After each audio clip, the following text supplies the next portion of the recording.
Sama sekali belum. Karena yang saya tarik kan uang saya sendiri juga. Dan karena hasilnya masih minus banyak, sekitar 150 juta lebih.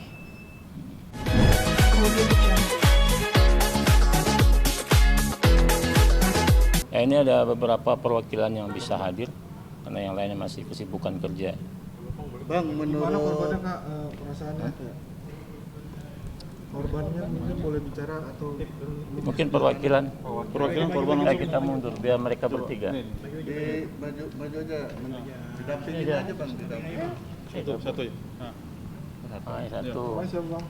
Vicky. Siapa Vicky. namanya? Vicky. Iya. Mas Vicky, ini kan menurut dari kuasa hukum Reza Paten kan mengklaim kalau sudah ada pengembalian uang kepada para korban. Sudah Mas Vicky dikembalikan, sendiri Bang? sudah menerima kah? Belum sama sekali. Komunikasinya gimana? Bang, kamera, Sudah ada? Bang. Ya. Sudah ada komunikasi? Kalau komunikasi langsung ke Reza Paten saya nggak ada. Tapi emang kenyataannya untuk uangnya sama sekali belum terima. Jadi kalau dari Bang Vicky berapa kerugian? Totalnya sama kakak saya ada 150 jutaan. Bisa diceritain itu robot trading itu gimana sih proses ininya, Proses apa ya? Singkatnya gitu Bang. Proses singkatnya. prosesnya? Awal Mendapatkan pembagian hasil apa gimana? Oh iya, untuk robot tradingnya itu jadi ada tingkat-tingkatnya. Jadi semakin tinggi tingkatnya itu pembagiannya semakin besar ke nasabah sebenarnya. Tapi Abang dapat dari mana? awalnya saya dari teman kuliah. Jadi cuma lihat dari IG story aja gitu. Semua saya cek ada perizinan dan segala macam. Dan ada flexing juga dari petinggi dari PT SMI tersebut, dan juga ada ya rekomendasi dari beberapa public figure yang sudah sebutkan tadi. Jadi ya, setelah saya cek semuanya itu, saya join di akhir Desember 2020 dan hanya withdraw beberapa itu masih lancar sampai Februari 2022 itu semuanya berarti total, dan untuk withdrawnya itu sama sekali tidak masuk. Bang, itu masuknya itu web atau aplikasi Bang? Website, ada website sendiri, ada untuk robotnya itu berupa AI sebenarnya, dan untuk robotnya itu berupa e-book juga. Programnya itu jual produk apa gimana? Jual produk. Jual produk. Ya, itu robot trading itu. Jadi itu untuk menjalankan trading secara otomatis gitu. Produknya apa aja di situ? Untuk PT SMI menjual e-booknya sendiri itu yang ada tingkatan-tingkatannya sebenarnya. Jadi semakin besar biasa profitnya akan semakin besar juga, dan untuk pembagiannya akan lebih besar ke nasabah gitu. Tapi Atau mungkin Abang udah pernah dapat keuntungan juga nggak dari robot trading? Sama sekali belum. Karena yang saya tarik kan uang saya sendiri juga. Dan karena hasilnya masih minus banyak, sekitar 150 juta lebih. Jadi belum ada keuntungan sama sekali. Kalau atau mungkin ada waktunya, harusnya sore atau pagi atau siang atau malam, tapi Abang lakukan setiap menit. Nggak ada. Tadi kan ada Karena testimoni untuk- dari public figure nih. Ya. Apakah itu menguatkan keinginan untuk ikut investasi juga di sini? Ya, justru itu yang paling utamanya. Flexing. Flexing dan testimoni dari public figure tersebut. Itu yang membuat saya yakin untuk join. Bang, para korban seperti teror nggak sih Bang sama pabrik orang-orang sini? Ya, ada beberapa yang diteror ya, tapi kita kan nggak bisa sebut namanya di sini. Mau Ya, menelusuri juga, laporin juga penerornya atau gimana? ya maka kita pertama harus minta perlindungan itu sama LPSK ya. Nanti setelah itu baru kita ambil tindakan laporan hukum. Ya, karena kita masih menelusuri ya. Bisa jadi itu emang orang grup dia atau orang lain, karena kita emang menduga sangat menduga kuat emang dari grup-grup mereka itu yang mencoba menteror kawan-kawan saksi supaya tidak terlalu vokal terkait dengan mengungkapkan perkara ini. Mas sendiri mengalami kan bentuk ancaman? Belum. Kalau Dirasakan? ancaman belum. Belum ya? Mungkin ada teman korban kita lain, atau teman korban kita yang lain itu kan dia minta sama rentenir lah ngutang, ya, termasuk bank juga gitu loh. Nah, mungkin di situ, ya, mungkin dia juga ada juga dari korban-korban itu ditagih gitu loh dengan cara yang halus, ada cara yang kasar. Makanya dengan ada pengancaman ini kita datang ke LPSK karena bagaimanapun juga kan kalau tidak ada tindakan pidananya, unsur pidananya, LPSK tidak bisa memberikan hak buat pelindung para korban-korban kita. Ya. Jadi dari semuanya ini abang masih membuka pintu maaf, yang penting dibayar aja semua korbannya, atau tetap ingin menjerahkan memasukkan dalam sel atau tidak? Ya sebetulnya dari awal kita udah tiket baik ya, kawan-kawan dari tiket baik untuk menyampaikan, mempertanyakan sebetulnya kenapa uang kita tidak bisa dikembalikan dan lain sebagainya. Tetapi kan mereka hanya menjanjikan ya, kalau istilah anak muda itu PHP ya, memberikan harapan palsu ya terkait dengan apa yang mereka janjikan. Sehingga puncaknya 26 Oktober kita melakukan pelaporan ke Mabes Polri. Nah jikalau nanti di tengah-tengah jalan seandainya mereka ada kooperatif segala macam, ya itu nanti pasti akan kawan-kawan penyidik akan mendiskusikan itu seperti apa terkait dengan pengembalian kerugian kawan-kawan ini. Bang, bicara korban nih, korbannya dari mana aja bang? Ya kalau Dari luar korbannya Jakarta? dari beberapa wilayah, kemudian dari background yang bermacam-macam. Di seluruh Indonesia, ada yang dari Riau, ya banyak itu. Kiki sendiri dari Jakarta apa? Dari Tangerang Selatan. Yang datang ke sini kebanyakan dari Jakarta yang ini. Paling besar berapa? 1,8 M ya? Yang paling besar ada suami istri, Iya. itu masing-masing 1,8 sama 1,5 suami istri M. Ya, jadi hampir Miliar itu. 3 M lah. Iya, Satu 3M. keluarga itu ya, Iya. 3 M. Itu ya, Bang. Iya. Oke bang, langkah selanjutnya gimana bang? Langkah selanjutnya Ya setelah dari ini kita nanti hari kalau nggak ada halangan hari Kamis, Iya. kita akan ke Mabes. Iya. Itu kan menyurati Mabes terkait dengan 134 orang ini jangan dikasih ke luar negeri dulu. Iya. Artinya paling tidak dicekal dulu karena bagaimanapun juga dikhawatirkan mereka melarikan diri. Maksudnya termasuk Indra Ken dan para artis lain itu?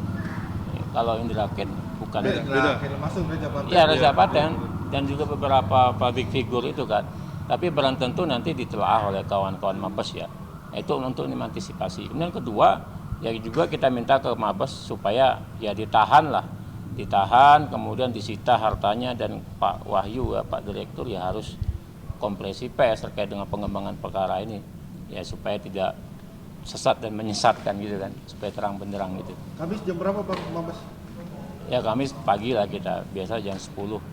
Nanti kita infokan terkait dengan agenda ke sana. bang, tapi keberadaan Reza Paten belum tahu bang. Nggak tahu dia di bumi mana, nggak tahu dia. Ya mudah-mudahan dia sudah ditahan ya. Makanya kita perlu ke sana untuk koordinasi.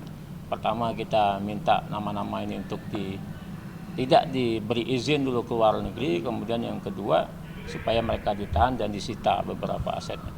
Karena PPATK kan sudah mengumumkan 1 triliun Reza Paten dibekukan. Nah sekarang kita tunggu kawan-kawan Mabes Polri untuk menyampaikan itu. Bang, sudah ada komunikasi dengan sesama rekan sejawat sebagai lawyer, kuasa hukum? Yang kita tahu ada beberapa penguyuban ya, law firm yang membuat laporan. Terakhir kita buat laporan tanggal 26 Oktober itu dibilang ada beberapa. Hanya kalau komunikasi terkait dengan permasalahan bersama ini belum ada. Yaitu biasanya kan kita punya pengalaman di DNA Pro ya. Biasanya itu Mabes Polri yang coba mengakomodir beberapa law firm ataupun penguyuban untuk disatukan. Biasanya begitu. Dan itu biasanya di akhir menjelang mau P21. Iya, P21 biasanya. Tetap berharap ada solusinya bang. Oh iya kalau itu ya masih tetap berharap ya. Ngapain kita penjarakan orang kalau dia memang betul-betul mau mengembalikan itu. Tapi kalaupun tidak ya salah satunya penjarakan dia kembalikan ke kerugian kawan-kawan, maka kerugian itulah yang punya kewenangan menghitung, yaitu kawan-kawan LPSK ini. Kerugian dibayar berarti cabut laporan. Ya itu belum tentu ya, belum tentu. Karena itikat baik kita dari awal tapi mereka tidak kooperatif, maka kalau sudah dilapor, yang paling penting kalau sudah dilapor dipidanakan dia dan disita asetnya. Melalui aset itu, melalui putusan pengadilan dikembalikan ke para korban. Nah, agenda hari ini salah satunya untuk dikembalikan kepada korban melalui fasilitas restitusi, ganti rugi gitu. Oke Bang, terakhir mungkin mau pesan spesifik ke para yang membuat kerugian. Ya kooperatif lah ya. Orang-orang yang 134 orang yang kita laporkan itu berharap mereka kooperatif tanpa harus mengundang, harus hadir diundang oleh Mabes Polri. Kemudian kita minta juga mereka menyerahkan apa yang mereka terima itu dan kemudian kawan-kawan bisa dikembalikan haknya. Dan yang kemudian yang terpenting ini kawan-kawan public figure ini kita berharap mereka bisa ngasih contoh yang baik lah. Tidak perlu harus diundang klarifikasi oleh Mabes Polri, tetapi hadir terlebih dahulu untuk menyampaikan apa sebetulnya hal ini terjadi. Ya kenapa tracingnya ke mereka? Karena public figure kan sebagai contoh ya. Salah satunya dari teman kita ini dia tergiur karena ada apa testimoni dari public figure itu. Nah maka harus lebih berhati-hati mereka. Karena ini sudah terjadi maka kita berharap mereka hadir lah untuk mengembalikan itu. Kemudian ya mereka kooperatif lah, itu harapan kita. Bang, pengembalian dana itu kan tidak semudah itu ya. Artinya kan ini kan penggalangan dana ya, membangun masjid dan segala macam. Ya kita nggak peduli apa tujuannya ya. Ya kalau begitu banyak para koruptor yang bebas karena tujuannya bangun masjid, bangun ini, bangun itu. Kita nggak peduli dengan apa tujuannya, dari mana dia dapat sumber duitnya, tahu atau tidak. Karena bagaimanapun juga pasal 5 itu kan terkait dugaan para pelaku yang pasif ya. Dia nggak tahu sumber duit dari mana, tapi di situ ada kalimat norma hukum mengatakan patut menduga. Nah itu yang patut menduga itu yang harus dia tracing dari mana uang itu sebenarnya. Dan kalau dicontohkan sebagai Atta Halilintar dan Taki Malik, kan dia sampaikan bahwa ini kan uang secara cash, kemudian kenapa harus diekspos, kenapa harus cash? Harusnya Atta Halilintar jeli terkait dengan itu. Kemudian lelang yang dia lakukan itu melanggar peraturan Menteri Keuangan nomor 10 tahun 2016 terkait dengan pelelangan online. Kan harusnya melibatkan pemerintah sehingga pemerintah mendapatkan namanya PNBP, pendapatan negara bukan pajak. Nah kalau pemerintah tidak mendapatkan hasil dari lelang itu, apakah itu bisa dijatakan kerugian negara? Itu kan bisa merembet, artinya kerugian negara dan lain sebagainya. Maka jangan sampai terlalu jauh. Kita berharap atas Taki yang sudah jelas-jelas menerima uang dari Raja Paten itu kooperatif, hadir dan datang untuk mengembalikan itu. Sama halnya dengan DNA Pro ya, Ivan Gunawan sama Lesti Bilar itu. Ancaman hukuman berapa tahun Bang? Itu 5 tahun kalau terkait dengan TPPU pasal 5 ya. Kalau yang pasif, kalau yang aktifnya bisa Ya, 20 20 tahun. Jadi tergantung dari Kalau yang lain itu bisa ITE ya. bisa itu. Mario Teguh, kemudian si Kevin sama si Adi ya. Karena dia mempromosikan lewat media elektronik begitu. Tapi tadi Abang menyinggung soal Rizky Bilar dan Lesti, keterkaitannya? Ya karena waktu DNA Pro Maret 2022 kan kita yang melaporkan. Nah salah satunya kita laporkan si Ivan Gunawan sama Lesti Bilar, kemudian Rosa, kemudian Ahmad Dhani dan lain sebagainya lah. Yang kooperatif itu si Ivan Gunawan hadir mengembalikan 1, M lebih ya. Kemudian ada Rizky Bilar yang hadiah ulang tahun dari siapa foundernya lupa namanya. Foundernya kemudian 1 M, Stephen Rizal. Nah itu, dan mereka saat ini sudah sidang di Bandung. Kemarin minggu lalu itu si Ivan Gunawan sudah menyampaikan keterangan sebagai saksi. Nah Selasa ini kalau tidak ada halangan kelihatannya Billy Saputra itu hari Selasa besok. Nah, kemudian kita juga ke Bandung besok untuk memantau persidangan itu. Di Bandung besok? Ya di PN Besok Bandung. PN Bandung. Jam berapa tuh Bang? Punya Jadwalnya sih jam 10 Agendanya jam tapi 10. nggak tahu nanti ya. punya harapan apa Mas dengan mengalami kerugian? Ya yang pasti uang kerugiannya semuanya bisa kembali 100% ya. Ya. Dan untuk semua tersangkanya itu bonus kalau mereka memang bisa segera ditindak oleh Kapolri. Dan ya semoga mereka juga bisa kooperatif secepat mungkin. Oke, makasih. Bang, nama siapa Bang? Nama Abang siapa? Yonda John Anggara. Abang? Saya Zainul Arifin. Vicky. Oke.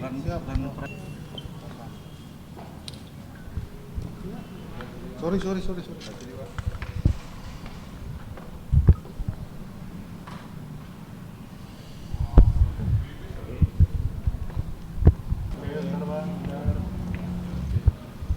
Jangan-jangan Nata udah lari ke Singapura.